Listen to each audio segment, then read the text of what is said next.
Hello, everybody. I'm a practicing therapist and I'm also a doctoral student of psychology. Today, I want to talk about something that does come up a little bit with consultation calls with you guys. I'm talking about an overall theme, though.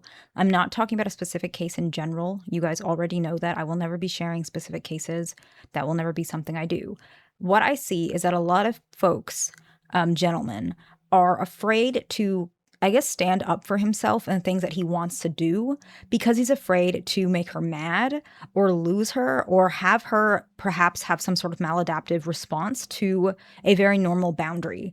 And a lot of times men who have these types of fears, they have bad experiences with women, but they also had perhaps mothers that had some of these behaviors, some fathers that were pretty distant and critical, but often I'm seeing both of that along with other, like all three of those components, to be honest.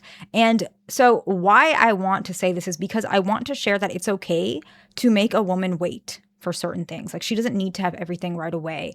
Often, if you give somebody everything right away, especially in the expense of yourself, you only allow further entitlement. And it could be somebody who already has entitlement, which, if they respond poorly, to be honest, it shows that she's not worth investing further in anyways, because you're allowed to be yourself. I'm not saying playing games. I'm saying you're allowed to take your time to make decisions you want without pressure or behaviors from her. The first one is actually that you're pacing things naturally.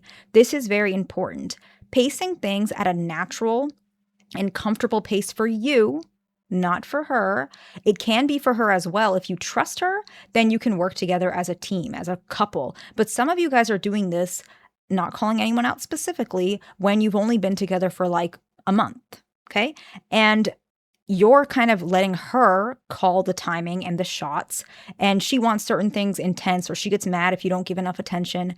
And it's not that you're not giving her enough attention. Your perspective of love is different than hers. That's okay. Most couples, they have some differences. That's normal. You're two different people, but you learn to meet in the middle.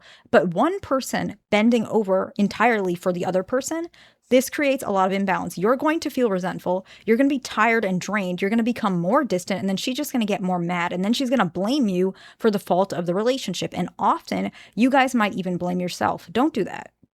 But before you even get to that point, pace things naturally, set boundaries early so that she respects you. And if she doesn't respect you when you boundaries, she's a person that's probably never going to respect you, okay?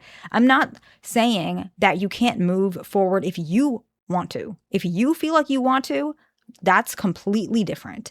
But if you're feeling like you want to pace things a little bit slower, not because you don't like her, but because you just want to make sure that this is the commitment for you, this is a decision for you, you want to build something stable. Some women, not all, have this idea of love that comes from media, okay? Now, I want to share this because I have a lot of female friends, and a lot of us are very different. Because a lot of them are from high school and college, we know each other not simply because of our similar interests, but simply because we lived next to each other. Like, a lot of my friends were my neighbors growing up in high school, and some of them college. We just took classes together, or we were near each other. And so we do have very different interests. The ones who are close to me have more similar interests, but I have, acquaintances or friends that I see maybe once a year or so that are different. And some of them have different experiences with relationships. And why I want to share this with you is a lot of the girls who I know who have a little bit,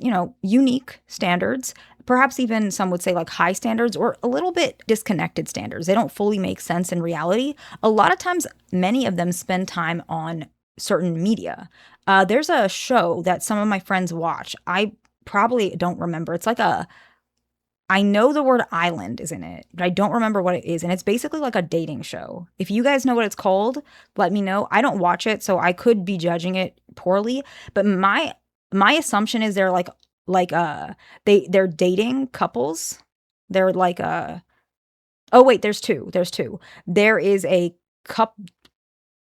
some island, and then someone where there's like couples, they don't see each other and then they see each other later. Like, there's a blinder between them. And the reason why I say this is these movies are very or these shows, or whatever they're called, they're very based on, she gets to find this random guy or romantic guy, and it's almost like a fairy tale type of perspective. And if he doesn't treat her right, then she leaves, something like that. I'm not sure about it, but that's the way my friends talk about it. Some of them, right? Some books that they read, some movies that they watch, some whatever they're interested in. It's usually this kind of whirlwind. Yes, that's what it is. Like a whirlwind romance, like a very quick romance, right? And if anyone's in a relationship, I'm in a long-term relationship. That's not how love works. And if you're naturally pacing things, that's probably better for you. If there's anything abnormal about this relationship. If you're interested in more exclusive content from me, I post 5 minimum exclusive videos a month in our group, and we do other things as well. So if you are interested in joining, that is pinned in the comments. The next one is that you have a full life, and removing that or reducing that from your life just for her, if you're sacrificing things, it's going to create issues in the long run because she has more access to you. And so now if she does have, maladaptive behaviors, she's going to put that more onto you. And even if she doesn't, she's not going to know that at one point you're going to get tired and you're going to need to go back to your life. And even if she's not maladaptive, she might still feel bad because she's used to having access to you and something changed. And she might say, are you getting distant? Do you not like me anymore? When that's not the issue. The reality is maybe at first you were just over giving a little bit and now you're just being yourself. If anything, you're stepping back because you care about her enough for her to see the real you. But some women don't see it like that. And so rather disappointing her, disappointing you, upfront be yourself. And then you'll vet out the abnormal people, because women who do care, they do go through with all of these things. They do understand, they do adjust, they do change. The next one is you want to build anticipation through quality, not necessarily always giving things right away. Sometimes giving a delay is beneficial to both of you guys, not because you're doing it on purpose or you're playing games. You give good conversations, you give thoughtful plans, but sometimes that takes energy. You can't always make the most thoughtful plan every single day. You'll get tired and you don't have time. You have a job, you have things to do, you have friends, you have time to decompress. But once you rest and you decompress, you're able to give more thoughtful plans. She can appreciate that if she is somebody who enjoys romance. And you can appreciate that you did a good job, you feel good about yourself, and you don't feel pressured to cave in to her continuously needing certain things from you. Not all the time is this dynamic, by the way. Some people, it's the other way around, but this is a more common dynamic I'm seeing recently. So it's just inspired by the calls that I've had recently. It's really more about that. This is not a one size fits all. Really, it might not fit anyone at all, but it was just for anybody to share. And normally this helps you to feel like it's the pace for you. A lot of times you feel like a leader, which helps you because that's usually your natural role, typically. And then she feels good knowing that she can trust you and she doesn't need to, push you for so much time and so much effort every single day because she knows that you will show up when you're ready. It builds a lot more trust than I think people realize. The next one is that the healthy pacing that you give actually shows that you're interested. It's not that you're giving in to pressure. A lot of you guys give in to pressure because you're so afraid that she's going to leave you, basically. She's going to say something bad about you. Maybe she'll say something negative about you. That would make me wonder if you're even dating the right girl, if you're afraid of those things. But the other thing is, a lot of you guys don't stop and think, do I like her? You think, does she like me? Yes, does she like you is a good question. But the first question shouldn't be, does she like you? It should be, do you like her? Is she worth your investment? And the last one, you should set some boundaries. Your boundaries can change. People think boundaries should never change, which is why they sometimes are afraid to put them down.